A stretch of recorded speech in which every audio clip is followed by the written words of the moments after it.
찬양이 너무 좋지요? 가장 좋은 계절 가을을 살게 하십니다.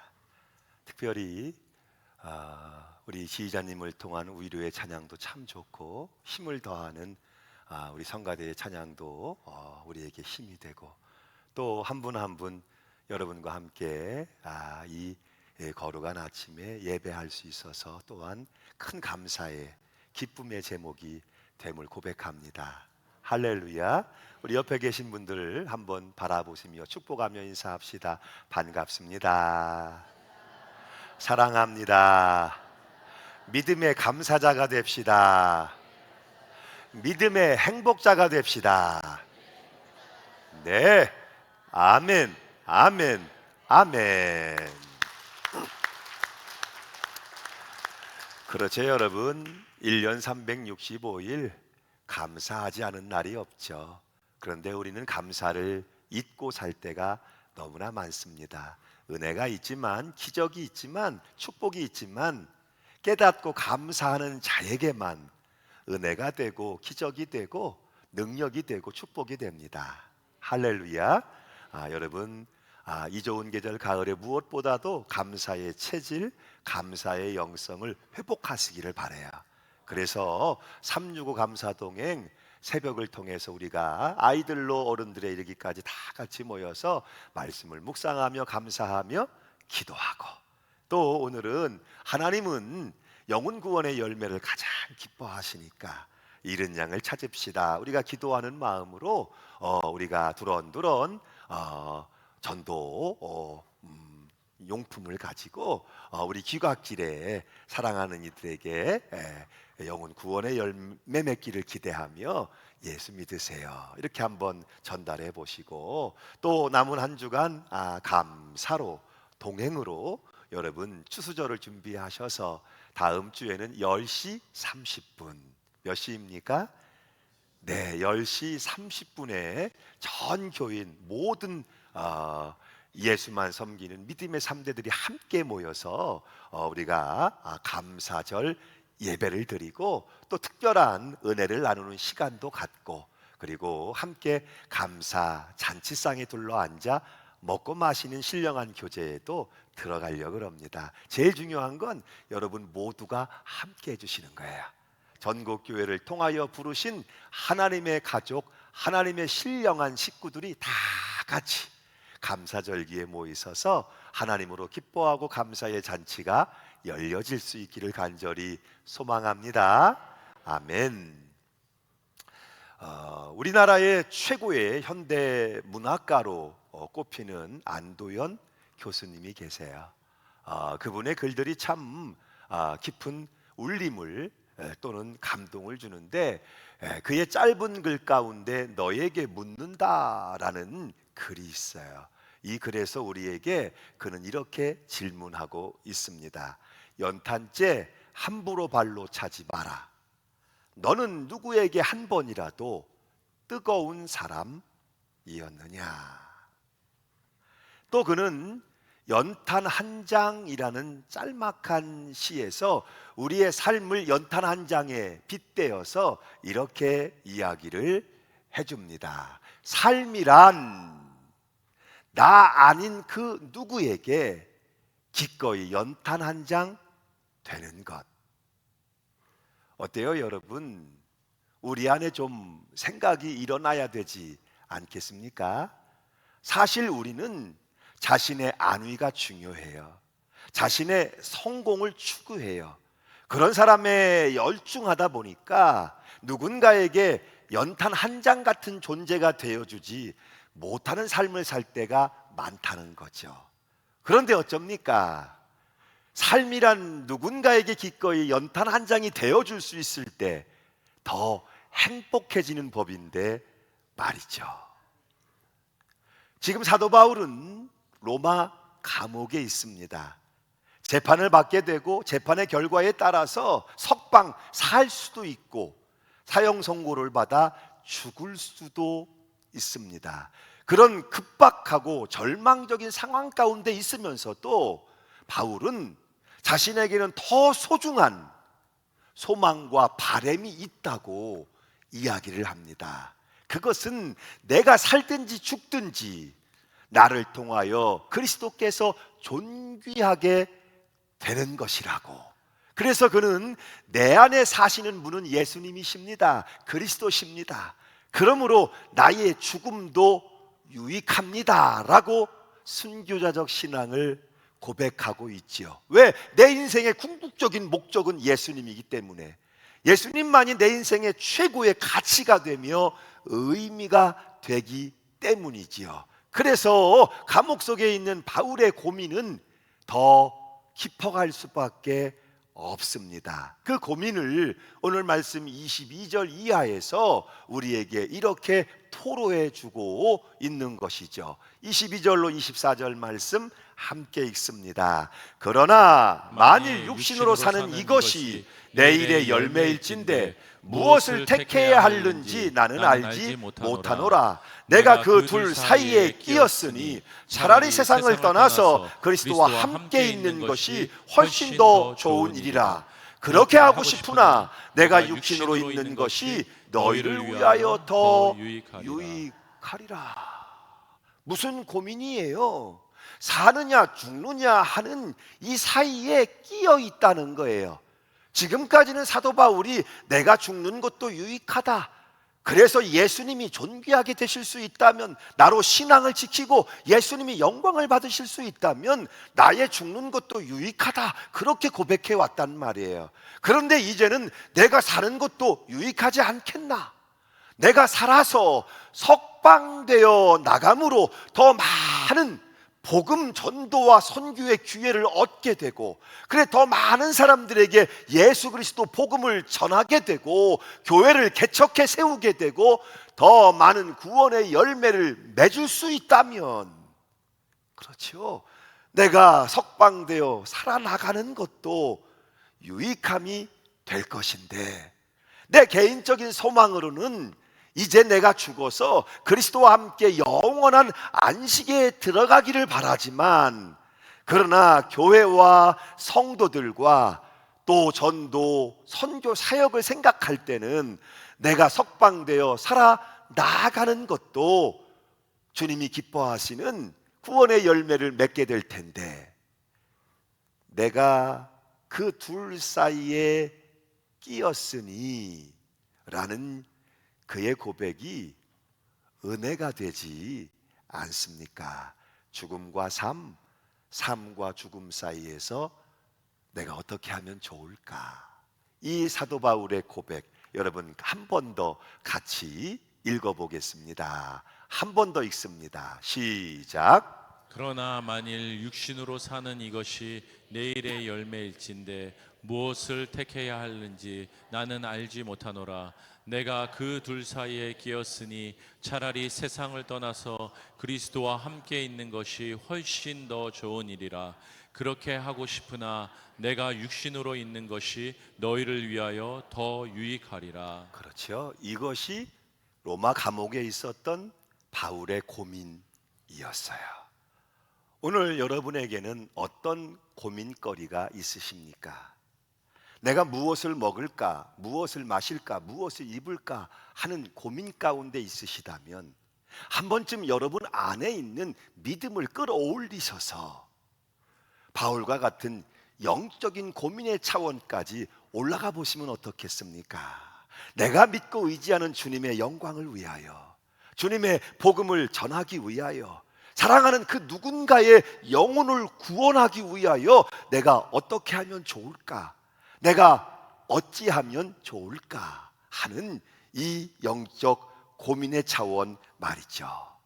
여러분, 예수님께서 베다니 촌에 나병 환자였던 시몬의 집에서 식사를 하고 계십니다.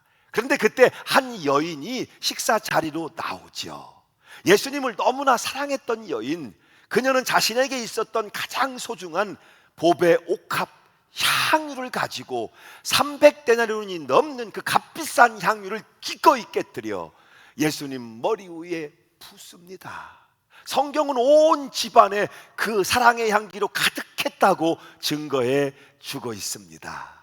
그녀는 정말 주님을 사랑한 여인이었어요. 그런데 주님의 말씀과 상황을 볼 때 주님의 죽으심이 임박하고 있음을 느끼고 있었죠. 이제 곧 죽음을 맞이하게 될 주님을 위하여 내가 어찌하면 좋을까? 그녀는 생각하고 고민하기 시작합니다. 그리고 자신에게 있는 가장 소중한 것을 가지고 나와 그 보배 옥합을 기꺼이 깨뜨려 향유를 주님의 머리 위에 부어 드립니다. 그녀는 정말 주님을 사랑했던 여인이죠. 그런데 그 주위에 있는 사람들의 반응은 달랐다는 것이죠. 가룟 유다와 함께 식탁에 있었던 다른 사람들은 그 모습을 보며 깜짝 놀랍니다. 그리고 그 값진 것을 허비했다고 그녀의 행위를 힐난하며 비난을 쏟아 놓습니다. 왜요? 그들은 주님을 사랑하는 것이 아니고 3년 동안이나 주님을 따라다녔지만 인간적인 자신들의 소망을 혹은 욕망을 이루기를 원했기 때문이었던 것이죠. 오늘 사랑하는 여러분은 과연 어떤 자리에 계십니까? 주님을 사랑함으로 내게 있는 보배 옥합을 깨뜨려 주님의 머리 위에 붓는 사랑의 자리입니까? 아니면 그 사랑의 행위를 보면서 오히려 책망하고 비난하고 있는 자리입니까? 하나님을 정말 사랑하는 사람들은 많은 말을 늘어놓지 않습니다. 그 행위를 평가하거나 비판하는 사람이 아니지요. 보배 옥합을 깨뜨려 주님께 쏟아 붓는 사람, 그가 진정 주님을 사랑하는 사람입니다. 오늘 사도 바울도 다르지 않다는 거예요. 빌립보 교회와 성도들을 생각할 때에 유익의 문제를 두고 고민하고 있는 사도 바울도 마찬가지였습니다. 이어지는 25절로 26절의 말씀을 같이 한번 읽겠습니다. 시작. 내가 살 것과 너희 믿음의 진보와 기쁨을 위하여 너희 무리와 함께 거할 이것을 확실히 아노니 내가 다시 너희와 같이 있으므로 그리스도 예수 안에서 너희 자랑이 나로 말미암아 풍성하게 하려 함이라. 아멘. 지금 바울은 빌립보 교회를 생각하고 있는 거예요. 빌립보 교회는 개척되어졌지만 아직은 미약한 상태, 연약한 상태에 머물러 있었어요. 그러므로 자신이 석방되어 빌립보 교회로 돌아간다면 빌립보 교회 성도들에게 위로가 되며 기쁨이 되며 자랑이 되며 그들의 신앙의 진보가 이루어지리라고 확신하고 있다는 것이죠. 아직은 연약한 교회, 아직은 연약한 성도들을 그들을 생각할 때 왜 바울이 석방되어 그들에게 귀환하는 것이 그들에게 기쁨이 되고 자랑이 된다고 생각했을까요? 지금 그들이 기도하고 있기 때문이죠. 바울이 옥에 갇히자 빌립보 교인들은 자신들의 목사님을 위해서, 사도를 위해서 간절하게 힘쓰며 석방을 위해 기도하고 있었거든요. 그런데 사도 바울이 죽음을 당치 않고 그들의 기도대로 석방되어 돌아왔을 때 할렐루야, 하나님이 살아계십니다. 하나님이 역사하십니다. 하나님이 교회와 성도의 기도를 들으십니다 하는 이 확실한 믿음의 확증을 얻게 될 것이기에 그들의 신앙의 진보와 기쁨이 되리라고 바울이 고백하고 있는 것이죠. 이 바울의 고민거리를 이야기하면서 이제 우리 한 사람 한 사람이 그리스도인으로 살아간다는 것에 대하여, 그리고 그리스도인의 삶에 있어서 무엇이 중요한지에 대하여 바울이 말씀을 전해줍니다. 이어지는 말씀 27절이죠. 함께 읽습니다. 시작. 오직 너희는 그리스도의 복음에 합당하게 생활하라. 너희가 한 마음으로 서서 한 뜻으로 복음의 신앙을 위하여 협력하는 것과. 아멘. 바울이 전하는 그리스도인의 삶이란 어떤 것일까? 몇 가지를 이야기해주고 있죠. 첫째, 그리스도의 복음에 합당하게 생활하라 하는 거예요. 여기 생활하라 하는 말을 헬라어로 폴리투에스테라는 말을 쓰고 있어요. 시민답게 살아라, 그런 뜻입니다. 너희의 시민권이 어디에 있는가? 그리스도인의 시민권이 천국에 있으니 하늘의 법, 하늘의 기준, 복음의 말씀에 합당한 삶을 살아야 한다고 강조해주고 있는 거예요.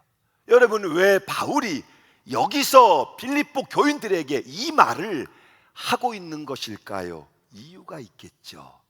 그 당시에 빌립보 지역에서 믿음의 사람으로 그리스도인으로 살아가기가 너무나 어려운 형편이었거든요. 빌립보는 상당히 발달했던 상업도시인지라 곳곳에 골골마다 사신과 우상들이 세워져 있었고, 어떤 사람이 남자다운 사람이냐, 우상 앞에 제사를 잘 드리는 사람들, 우상을 잘 섬기는 사람들이 남자답다, 이렇게 통용되고 있었던 시대란 말이죠. 그리고 여러분, 그 시대는 로마의 시대입니다. 로마의 시대의 모든 도시들은 상인들이 연합한 길드라는 조직이 있었어요. 그리고 필연적으로 상인들이 연합한 이 길드에서는 우리나라 사람들이 뭔가 개업을 한다든지 뭔가 새로운 일을 시작한다든지 할 때마다 여러분 고사를 지내고 아주 여러분 우상 앞에 절하듯이 이 상인 연합 조직인 길드는 필연적으로 우상과 깊이 연결되어 있었단 말이에요. 그런데 그 우상을 거절해? 그 우상을 거부해? 예수를 영접해서 난 안 돼요? 나는 예수 믿는 사람으로 살아야 해요? 여러분, 이것이 뭘 의미하는 거예요? 그들의 경제 연합에서 제외된다는 뜻이고, 경제 활동에서 제한된다는 뜻이고, 어쩔 수 없는 경제적인 고통을 감수해야만 한다는 뜻이에요. 그러니 나는 예수 믿는 사람입니다, 나는 그리스도인입니다, 나는 우상 앞에 절하지 않습니다 라는 것을 가지고 살아가기란 너무나 힘들고 어려울 수밖에 없는 현실이었다는 것이죠. 그래서 바울은 빌립보서 3장의 18절 이하에서 여러분은 그리스도인입니다, 그리스도인의 소속이 어디에 있는지를 분명히 아십시오 라고 강조해 주는 거예요. 이 말씀을 여러분 새번역 성경으로 함께 읽어보겠습니다. 함께 읽죠. 내가 여러분에게 여러 번 말하였고 지금도 눈물을 흘리면서 말하지만 그리스도의 십자가의 원수로 살아가는 사람이 많이 있습니다. 그들의 마지막은 멸망입니다. 그들의 땅의 것만 생각합니다. 그러나 우리의 시민권은 하늘에 있습니다. 어디에 있습니까?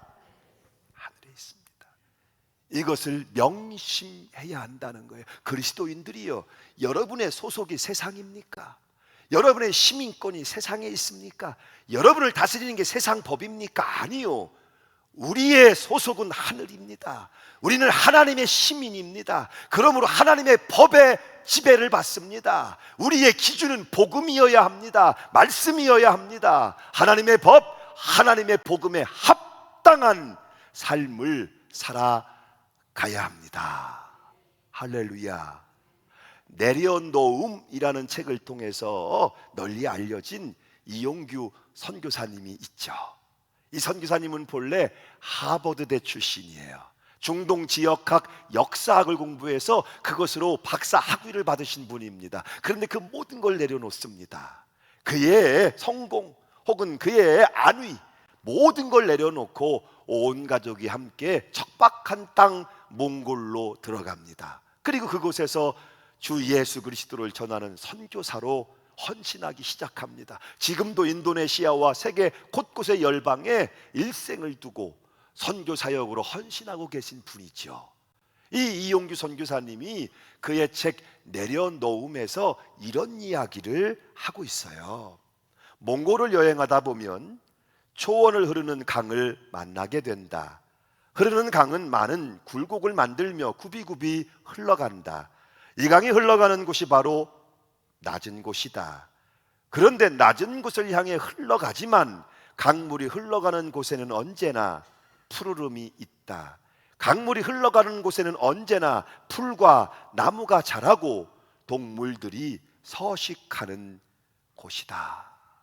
낮은 곳으로 흘러가지만 그것이 흘러가는 곳마다, 그것이 적시며 지나는 곳마다 푸르름이 있다. 그리스도인으로 산다는 것, 그리스도인으로 복음에 합당하게 생활한다는 것이 어쩌면 이런 모습은 아니겠습니까? 우리가 어떤 땅을 밟든지 어떤 사람을 만나든지 푸름을 더해주는, 생명이 나고 자라게 하는, 생명을 살리고 구원하는 복음에 합당한 삶이란 이와 같은 모습인 줄로 믿습니다. 둘째로, 너희가 한 마음으로 서서 한 뜻으로 복음의 신앙을 위하여 협력하라는 것이었습니다. 협력하다 하는 말은 하나의 팀이 되어서 함께 뛴다, 함께 경기한다, 그런 뜻이에요. 오늘 오후에 야구 코리안 시리즈가 시작되죠. 여러분, 울고 웃으며 한 팀을 이루어서 함께 뛴다는 것, 여러분, 그리스도인으로 살아간다는 것은 그렇게 우리가 한 팀이 돼서 한 목적을 향해 뛴다는 의미를 가지고 있다는 거예요. 물론 여러분, 우리는 전혀 다른 사람들입니다. 우리는 전혀 다른 생각을 가지고 있고 스타일도 취향도 전혀 다른 사람일 수 있습니다. 그런데 한 마음을 품고 한 뜻을 품고, 왜? 하나님의 비전과 하나님의 뜻을 성취해 나가야 하니까. 하나님의 꿈, 하나님의 비전, 구원하기 위한 복음의 뜻을 이루어 나가야 하니까 오늘도 마음을 모읍니다. 오늘도 뜻을 모읍니다. 오늘도 지혜와 힘을 모읍니다. 그리고 함께 협력한다. 하나님의 거룩한 뜻과 비전을 이루어 가기 위하여 한 팀, 원팀이 되어서 함께 뛰기를 시작하는 것이죠. 그리고 마지막으로, 그리스도인의 삶이란 은혜가 있지만 동시에 고난도 있다고 말씀해 줍니다.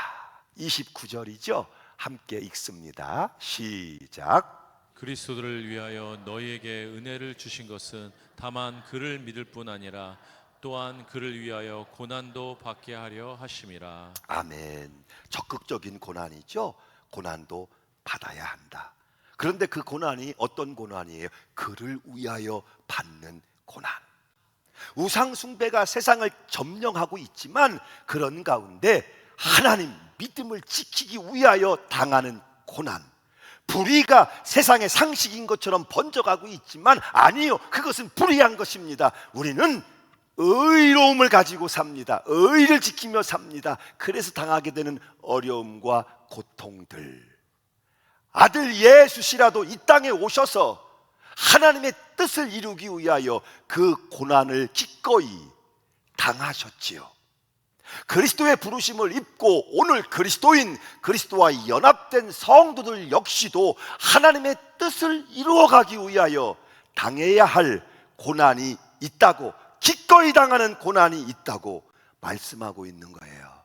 그 고난의 시간이 지날 때, 그 고난의 광야를 통과하게 될 때 비로소 하나님의 뜻은 이루어질 것이고 바울의 소원, 그리스도께서 존귀함을 얻게 되시기를, 그것이 이루어진다고 말씀하고 있는 거예요. 그러므로 사랑하는 여러분, 오늘 여러분이 당하는 고난이 있지요. 그 고난의 현장, 빈들 광야에 서서 그것이 실패라고, 좌절이라고, 불행이라고 말하지 마십시오. 도리어 그 빈들의 광야는, 우리가 당하는 믿음의 고난은 축복임을 고백하십시오. 왜? 그곳이 하나님을 만나는 임재요, 그곳이 하나님의 뜻이 이루어지는 성취요, 그곳에 하나님이 계시기 때문입니다. 오늘은 종교개혁주일 508주년을 맞는 기념주일입니다.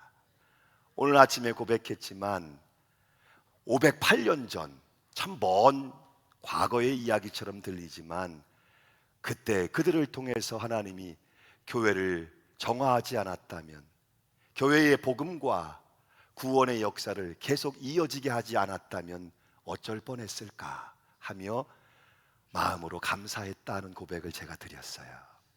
종교개혁주를 맞으며 가장 대표적으로 생각나는 우인이 마틴 루터죠.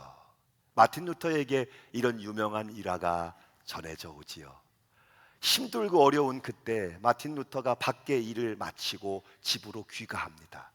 그런데 집에 있던 아내가 검은 상복을 차려입고 마틴 루터를 맞이합니다. 상복을 보고 깜짝 놀란 루터가 아니 여보 웬 상복이요? 누구 죽었소? 라고 묻자 아내가 대답합니다. 네, 우리 하나님이 죽으셨어요. 그게 무슨 어리석은 소리요? 하나님이 죽으시다니.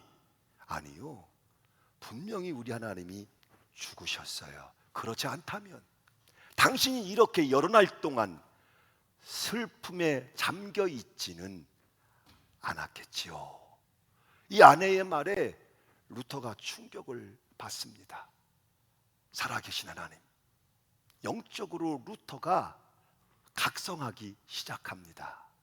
내 주는 강한 성이요 방패와 병기 되시니 큰 환난에서 우리를 구하여 내시리로다.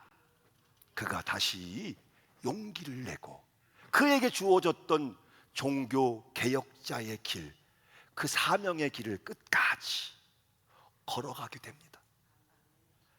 여러분, 그는 얼마나 힘들었을까요? 시시각각 죽음의 위협이 다가오는 그 공포스러운 삶의 현장에서 그는 얼마나 두려웠을까요? 그리고 무엇보다도 얼마나 외로웠을까요? 오늘 우리 믿음의 사람들이 그리스도인으로 살아간다는 것은 과연 어떤 것이겠습니까? 어쩌면 그리스도인의 삶이란 많은 사람들이 좋아하고 기뻐하는 넓은 길로 걸어가는 삶이라기보다는 어쩌면 좁고 협착하여 찾는 이가 없는, 사람들이 좋아하지 않고 기피하고자 하는 좁은 길을 걸어가는 삶은 아니겠습니까? 많은 사람들이 인정해주고 알아주고 박수 쳐주는 삶이 아니라 오히려 더 오래 참고 견디며 인내해야 하는 십자가의 길을 걷는 것은 아니겠습니까? 그럼에도 불구하고 그 길이 주님이 가신 길이요, 그 길에 구원과 승리가 있음을 확실히 알기에 오늘도 묵묵히 주어진 삶의 자리에서 믿음을 지켜내며 믿음의 분투를 싸워내고 그 길을 걸어가는 사람들, 바로 그들이 그리스도인입니다.